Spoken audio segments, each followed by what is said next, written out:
Ang kwentong ito ay hango sa pag-ibig. 3 buwan akong walang malay matapos ang aksidente. Ngunit nang magising ako, hindi ako makapagsalita.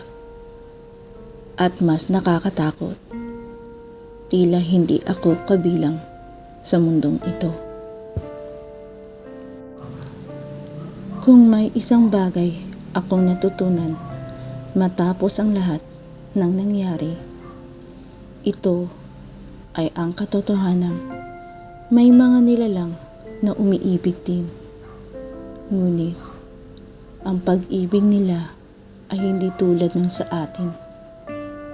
Mas matagal, mas malalim, at kung minsan, mas panganib. Ako si Elena, at ito ang kwentong kung paano ako naging pag-aari ng isang engkanto. Ang huling gabi bago ang aksidente. Malinaw pa rin sa alaala ko ang gabing iyon. Umuulan ng bahagya habang nagmamaneho ako pauwi mula sa trabaho. Madilim ang kalangitan at ang mga ilaw ng kalsada ay nagmumukhang malabong bituin sa basang windshield. Pagod ako, mabigat ang pakiramdam ko. Sana nagustuhan nyo ang ating kwento ngayon. Sa mga bago pa lang sa ating channel, maaaring po bang pa-like, subscribe, share, and comment. Maraming salamat po. Hindi ko alam kung bakit, pero buong gabi ay pakiramdam ko ay may nakatingin sa akin. Minsan, sa rearview mirror, parang may anino sa likod ng kotse. Pero kapag tumingin ako ng maigi, wala naman. Napailing ako. Pagod lang to. Bulong ko sa sarili. Pero habang papalapit ako sa isang madilim na bahagi ng highway na napapalibutan ng mga puno, may nakita akong kakaiba. Isang lalaki. Isang lalaking nakatayo sa gilid ng kalsada. Matangkad, mahaba ang buhok at tila nakasuot ng kakaibang damit na parang mula sa ibang panahon. Hindi siya gumagalaw. Nakatingin lang siya sa akin. Habang papalapit ako, may kakaibang pakiramdam na gumagapang sa aking dibdib. Parang kilala ko siya. Parang matagal na niya akong hinihintay. At sa sandaling iyon, lumiko ang manibela. Sumigaw ako. Ha! At ang huling narinig ko, bago magdilim ang lahat, ay ang malakas na tunog ng metal na nagbanggaan. Sa ospital, 3 buwan ng katahimikan. Hindi ko alam kung gaano katagal akong nawala. Para sa akin, parang isang iglap lang. Ngunit, nang magising ako, may kakaibang liwanag sa aking paligid. Puting kisame, may amoy disinfectant.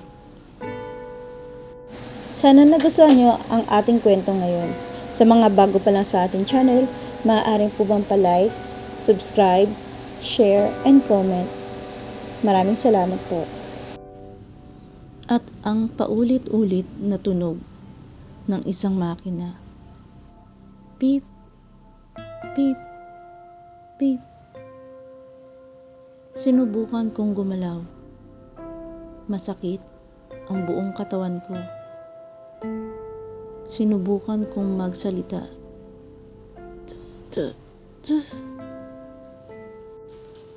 Walang lumalabas na tunog. Parang may pumipigil sa aking boses. At doon, nagpanik ako. Sinubukan kong muling ulitin.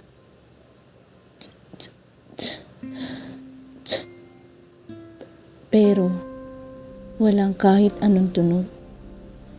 Tanging hangin lang ang lumalabas sa aking bibig. Napansin ng nurse ang paggalaw ko. Bigla siyang napahinto. Nanlaki ang kanyang mga mata. Doc! Doc! Gising na siya! Tumakbo siya palabas ng silid. Naririnig ko ang mga yabag. Maya-maya ay pumasok ang isang doktor. Matanda na siya. Maputi ang buhok, ngunit ang mga mata niya ay tila may tinatagong lihim. Tinignan niya ako ng matagal. Parang hindi siya nagulat. Nagising na ako. Lumapit siya sa kama ko. At doon niya sinabi ang mga salitang hindi ko malilimutan habang buhay. Today is your lucky day. Ngunit, hindi siya ngumiti. Sa halip, may kakaibang lungkot sa kanyang mga mata. Pagkatapos noon, may pumasok na 4 na lalaki. Nakasuot sila ng itim na balabal. Hindi sila nagsasalita. Lumapit sila sa kama ko. At bago pa ako makapag-react, itinulak nila palabas ang stretcher ko. Ang hindi normal na ospital. Habang tinutulak nila ako sa pasilyo ng ospital, napansin ko ang isang bagay. Walang ibang tao. Walang nurse. Walang pasyente. Walang bantay. Tahimik. Naririnig ko lang ang gulong ng stretcher. Sinubukan kong magsalita. Sandali. Pero walang tunog. Ang isa sa mga lalaking nakaitim ay tumingin sa akin. May kakaiba sa kanyang mga mata. Parang kumikislap. Parang hindi tao. Napansin niyang nakatingin ako sa kanya. Bagya siyang ngumiti. Ngunit ang ngiting iyon ay hindi normal. Sana nagustuhan niyo ang ating kwento ngayon. Sa mga bago pa lang sa ating channel, maaaring po bang pa-like, subscribe, share, and comment. Maraming salamat po. May kung anong sinauna sa kanyang mukha. Parang matagal na siyang nabubuhay sa mundong ito. Pagkatapos ay lumiko kami sa isang koridor na hindi ko pa nakikita sa ospital. Madilim, walang ilaw. Sa dulo nito ay isang lumang pinto na kahoy. Hindi iyon mukhang bahagi ng modernong ospital. Huminto sila doon at binuksan ang pinto. Pagbukas nito, hindi ospital ang nasa kabila, kundi kagubatan. Sana nagustuhan nyo ang ating kwento ngayon. Sa mga bago pa lang sa ating channel, maaaring po bang palike, subscribe, share, and comment. Maraming salamat po. Ang mundo ay kabilang sa pinto. Nang itulak nila ang stretcher ko sa loob, malamig na hangin ang sumalubong sa akin. Amoy lupa, amoy ng mga dahon. Naririnig ko ang huni ng mga kuliglig. Ang mga puno sa paligid ay napakatataas. At sa itaas ng mga ito ay isang buwan na mas maliwanag kaysa sa karaniwan. Sa gitna ng kagubatan ay may isang lumang bahay na bato. Parang kastilyo. Doon nila ako dinala. Habang papalapit kami sa pintuan, may kakaibang pakiramdam sa dibdib ko. Parang bumibilis ang tibok ng puso ko. Parang may taong naghihintay sa loob. At nang bumukas ang pintuan, nakita ko siya.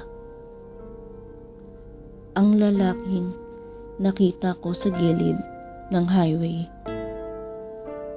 Nakaupo siya sa isang lumang trono na gawa sa kahoy at ugat ng puno. Mga kaibigan, maaari ba kayong mag-iwan ng comment tungkol sa ating kwento? Sa ngayon ay puputulin ko muna ang ating pagkukwento. Sa mga bago pa lang sa ating channel, maaari bang pa-subscribe, like, share, and comment. Maraming salamat sa inyong pagsuporta. Ang kwentong Kababalaghan.